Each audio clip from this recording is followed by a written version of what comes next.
Today we're answering the question, what is onboard credit and what can you spend it on? Keep watching. So welcome to episode 25 episodes, and this is the 25th one of Planet Cruise Weekly. We're talking about onboard credit and we're answering the question, what is it and what can you spend it on? So Glenn, what is onboard credit? It's money given to you by the cruise company when you get on board the ship, and basically that's for you then to spend on the various amenities and again promotions they have. So basically it's onboard money to spend on the ship. Simple as that. Now, ships operate a cashless system. We realise a lot of you watching this particular episode may be completely brand new to cruising, so we are going to go through some basics. Ships operate a cashless system, and that's for your safety and for your convenience. And everything is run by one kind of credit-sized ID card. It has your cabin number on, it gets you into your cabin, and it's also linked to your photo and your passport details on the ship's security system, getting you on and off the ship. Some of them have changed it now. The Royal Caribbean's one, actually you wear the band now. More like this? Like that, yeah. More so like literally click in and click in like that. Exactly. But most of them are that credit card, as you say. Credit card, yeah. Really, so again, it does vary ever so slightly. Now, there are various ways of because obviously it's cashless and everything's run by the card, there's various ways of ensuring that you're saying that you've got the money for it to be spent on board. So one of the things you have to do is register a card at reception. Yeah, they always recommend that you register a credit card at reception on arrival. Now, queues on the first day, as many of you know, can be quite long at reception. People are swapping and changing cabins and changing their dining and doing all the other bits and bobs. So even if you don't do it on the first day, do it on the second day. Just wait until the queues die down. Now, I just come back from my cruise in the summer and we could actually pre-register our credit card before we even got on the ship. So that was really, really good. Quite handy and meant we didn't have to do anything at all. Again, or you might even decide to settle with cash rather than doing it a credit card. And they normally ask for a cash deposit, and then literally every few days, once you've reached that limit, they'll ask you to pop down to reception again and just top that up. But if I were you, either do it pre-cruise or do it when you're on board, register that credit card, and then you're just free to spend when you're on board. But you could be in the lucky position that you've been given that much OBC, that much onboard credit, that you don't have to add anything else to it, any other cash or register your credit card. You could be in a position, because some of the stuff we're going to talk about later, some of the companies offer quite substantial sums when you book certain deals. Now, a lot of companies use this onboard credit as an incentive for buying cruises, and that can be from anything from £25 per cabin through to £1,000 per couple. And if you do see onboard credit as one of the in a sense incentives, don't be put off, because there's loads to spend on board with this. There's loads of ways you can spend it, and we'll go over that in more detail. Be careful though, when you are looking at an incentive that has onboard spend as one of the ways to lure you to actually buy that cruise, very often it's linked to the cabin grade. So do check carefully, and sometimes it's worth paying for a slightly higher grade of cabin because you get so much more onboard spend and it actually pays for the cabin upgrade and some. When you phone into us, we'll check both for you and we'll give you the best deal, obviously. Now, there are quite a few ways to kind of encourage you to get more onboard credit. One of the ways is loyalty. So if you keep on going back time and time again with a certain company, very often they will say when you get to a certain number of cruises, here we are, every cruise from now on you're going to get a certain amount of money. For instance, some companies that could be up to $1,000 per couple once you get to, say, having done 50 cruises or so with them. Then there's also a way of booking on board. When you're actually on board a cruise, booking your next cruise on board, because there are what we call future sales cruise operators on board, and they can give you sometimes up to £500. This is really worth doing. And we try and tell our clients this as well. So for example, someone phones in, they book a celebrity cruise with me and they're going off around the Mediterranean. When you're on board as well, go down to the future cruise desk and you might think, oh, we fancy a Caribbean for next year. Go and see the guys on board. They'll give you the benefits of booking on board, like this onboard spend, drinks, packages and all that sort of stuff as well. And again, what they'll then do is you just say to them, can you please move that back over to Planet Cruise? And then we get the booking. It means that we're still responsible for you. So again, if you have any queries or questions, you still come through to us. You don't have to worry about contacting the ship. So it's a really, really good idea. Okay, finally, and this one's probably only for some people, if you love a particular company that much, you can become a shareholder. And if you do that and you get to a certain number of shares, and it actually isn't that high number, then the bigger companies like Carnival and Royal Caribbean, that of course cover a whole wealth of different lines, they will then give you a guaranteed amount of onboard spend, normally around £200 to £250 per cabin for every cruise that you take after You've only got to buy shareholder. 4.5 million shares. Okay, what we're going to do now is we're going to have a look at some of the ways you can spend onboard credit on board ship. So you've got your onboard credit. Now, how do you spend it? And of course, with modern day cruise ships, particularly some of the really big super liners that have been developed recently by companies like Carnival and Royal Caribbean and Norwegian Cruise Lines, there are so many ways that you can spend this money. This is why I don't ever know how anyone's got any onboard credit left. Okay, so specialty restaurants is the first one. And I put this first because I love food. And for me, one of the greatest things about being on a cruise is experiencing so many different types of cuisine and having a chance to try some, in some cases, Michelin-starred cuisine for a fraction of the cost. Because although a lot of food, basic food, is included in the cost of your fare, on most of the lines they also have these specialty for fee restaurants where you can go and for maybe £10, £20, £30 pay for an incredible meal that in the West End of London or across any parts of the UK would cost you anywhere upwards from 60 through to 150, £200. Really incredible. People always say, well, I'm not going to pay for food, I've already paid for it. But, like, for example, Royal Caribbean's got Chops Grill. That's one of my favourites, you know, and that's $35, 20, 25 quid. And I think, you know, if you're on a 2-week cruise, I'd want to eat in different restaurants. I wouldn't want to eat in the same restaurant every night.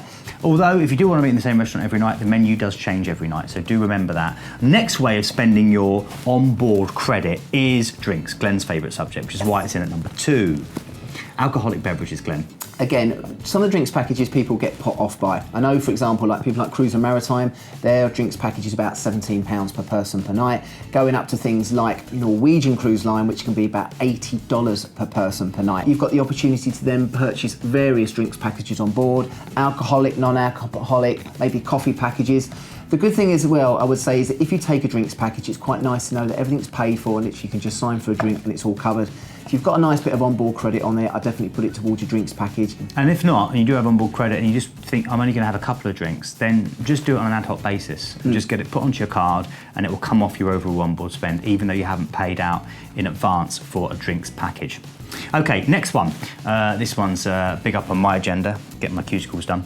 Spa treatments. I know you're a man that likes to get all your legs waxed occasionally, don't you? Oh yes, I have all that done. And on holiday, of course, it's a chance to treat yourself, and this is a very popular thing, all the way from getting your hair done through to getting amazing massages. But bear in mind that the spas can be quite pricey, maybe a little bit even more so than you pay shoreside, but you're on holiday and it's a great way to treat yourself, and they do have offers on different days for different products, so check carefully. And the good thing about that, if you're going to get a massage, get it on a port day when people are off, because it is normally sometimes up to half price if you do it on a port day with some lines.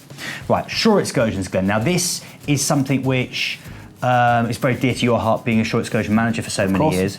I think this is probably going to be one of the biggest, priciest thing, depending on which itinerary you're going on to. So again, you can book your short excursions with the ship, and of course I used to sell them. So you'll always find that the cruise lines, it will be more expensive than if you do it individually. Obviously, if you want to, as a company, Planet Cruise, our concierge team have worked with excursions in most of the destinations. Definitely make sure you find out the prices of those. Now, up to 60% cheaper. Now, of course, if you book those, you've got to pay for them yourself. That's not going to be included in your onboard spend because it's with an external company. Again, you can get off to Rome and Florence and go out to the Caribbean on a catamaran or whatever. And again, if you've got, say, $500 on board spend, whatever your shore excursions are, that will come off the bill for you. But it's nice, as I said, to do the tours. Now, one of the ways you can use your onboard credit, many people wouldn't even think of, but it's gratuities. And with a lot of lines, of course, there is a daily Gratz charge, which is added on and isn't included in the initial cost of your cruise. And that is basically to pay your cabin steward, it's to pay even the cleaners that you don't necessarily see that are working away in the early hours of the morning. It's to make sure they all get a little bit of extra money. You can actually use your onboard credit towards that daily charge. It's a really fair way of doing it. It does actually go to the crew members. It doesn't go in the cruise line's pocket. Okay, then the next one, internet packages. Now, this is another way you can use your onboard credit. I'm gonna put a precursor on this. It really depends on which ship you're on as to whether it's even worth investing in an internet package. The newer ships, and particularly some of the new Royal Caribbean ones, yeah, they're good. They're good. They're super fast speeds. I think if you're in a port-intensive itinerary, so you're in port every day, I know especially if you've got the kids, they want to be on it all the time, but one, be careful because it will cost a fortune, and two, if you can wait until you get off inland every day and then find an internet cafe, Find a cafe. Wi-Fi, Even find a Starbucks. Other coffee places are available, yeah, but you know. But it's cheaper. But I mean, obviously, if you need to be online and work and all that sort of stuff, obviously you can use your onboard spend for that. Yeah, so be careful with that and check on the ship beforehand, or check with your Planet Cruise representative. Now, the shops. Now, I think this is a really good way to use your onboard credit because they're duty-free shops, and that's why they're only open when you're sailing and not in port. And there's loads of opportunity here to get really good, maybe perfumes or eau de toilets, to get nice designer bags all the way through to clothing. Eau de toilette. Oh, are they? Yeah. I think you like that, said that. Okay. And alcohol as well. And if you wait towards the end of the week or the end of your cruise, they have loads of sales. Yeah. So you can really pick up some great bargains. Okay, now next one, photos. Now, it's the bane. You get your photos taken anywhere, don't you, and everywhere. Photos on cruise ships are expensive. We'll put that precursor in. However, sometimes they capture a moment that you just simply couldn't get when you had your own smartphone. You want to have a 16-month-old daughter when they start picturing there, you go, I'm not buying. no. I'll buy that one, that one. We bought about 6 for $90 in the end. Ooh. But they were good. They do, funnily enough as well, complete studio shoots. Yeah. So if you want some really good family shots or couple shots around the ship, they'll even do that for you as well, and they'll give you like an hour or half a day of your time. You pay for it, but it's an amazing experience that you may not be able to get on land or have the opportunity to have. Okay, and then the casino. I know you're a bit of a gambler. I like a little gamble, but I'm not too bad. But again, you can use your onboard credit for that. Just be careful, try and win some rather than lose it. But again, if you want to, they can do that for you as well, and that's not way. And your winnings get put back onto your onboard account, which you can then draw from reception, or again use it for more things in the spa or more tours. And then finally, you've got those private cruise islands. Of course, some companies have their own island, and when you get on board, you can actually use your card around the island. And so there are things that you could buy in their souvenir shop that you could use the card for, but do be careful because there also will be locals there, and they won't take too kind if you start paying on your card. They won't want to see your card. They'll want hard cash. So take that proviso. I hope that's cleared up a little bit of onboard credit and how to spend it. Now, we need to say, if you want to find out more information, speak to one of our team members, go on the website, click the link here, and you'll be able to see some of the deals where onboard spend may be included, and you could get some of those great savings. Now, Glenn, if people want to contact us... Number of ways of doing it, guys. You can contact us on Facebook, Twitter. You can go onto, obviously, our website as well. You can also contact us at hello@planetcruise.co.uk. But as I said, give the guys a call in the office. As I said, we give you as much information as we can. And as I said, we've got cruises to suit everybody. Okay, now thank you to these people who got in touch. Now, Kath Ryan, bless her, we love Kath, and she was commenting here on the singles special that we did, which if you haven't watched, look on our YouTube site and go and watch it, because there's some really good information there for people that cruise solo. Kath Ryan said, love this. I went on the link and there are some great bargain prices for single cruisers. I really hate having to pay double. The money saved could be spent on necessities like drink. There we go. There. Smiley face, smiley face, smiley face. So thank you very much, Catherine Ryan, for that. And then we had another lovely one from KJD Yatta, or Kid Yatta, not quite sure. And that was about the Queen Mary 2, about the remastering of Queen Mary 2, or the revamping, or the rejuvenating, however you want to say it. And he said, that's why it's the most popular one. And he said, thank you so much for this video on the remastering of Queen Mary 2. The ship's a very big deal, and the remastering of it is something I was interested to learn about, especially by the video that you guys did. I don't know if you guys realise, but your 11-minute video is the most comprehensive video on YouTube about the about the Queen Mary 2 remastering. You guys were able to speak so well. I'm not sure about that, because you actually worked on the ship. Wow, that's right. We did both. We did. On the ship. We're we big worked fans. Together on there, didn't we? So thank you very much, Kid Yatta, or KDG Yatta, however your name is. Get in touch. Let us know. Tell me off for mispronouncing it. Thanks very much for watching. From myself and Glenn, we'll see you soon, and very soon when you see this man, he will have a ring on his finger because he's getting married in the morning.